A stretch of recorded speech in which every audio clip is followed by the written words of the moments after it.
generally speaking, a person who leaves, it's because we failed in some way in our responsibility to him, and he hasn't had a satisfactory life, and he's looking for greener pastures elsewhere because it's not good for him here.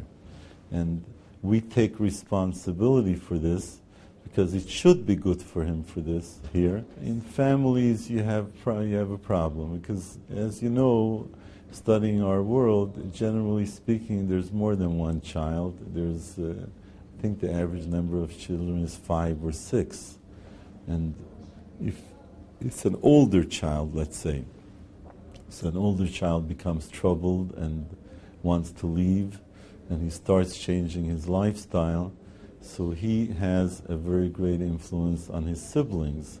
So now I'm the parent, and I have responsibility towards all my children, so now I have an impossible dilemma to solve, because every child is my child and I love them, and I think if I can only hang on to this child, he'll get over whatever his problem is and eventually adjust, right? But on the other hand, while he's going through this, if I have him in the house, what kind of influence will this be on my other children? And meanwhile, there's dissension and discord and arguments, and so I have to make a very, very difficult decision, right? And it is a very difficult decision.